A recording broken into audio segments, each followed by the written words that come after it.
pagpapakasakit ng ating Panginoong Jesucristo ayon kay San Mateo. Noong panahon iyon, iniharap si Jesus kay Gobernador Poncio Pilato na nagtanong, Ikaw ba ang hari ng Hudyo? sumagot si Jesus,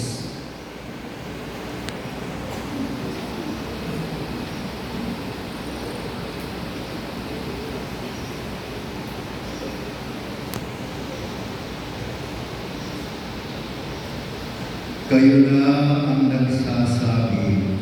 ngunit ang parataan siya ng mga punong saserdote at ng matatanda ng bayan, hindi na siya sumagot.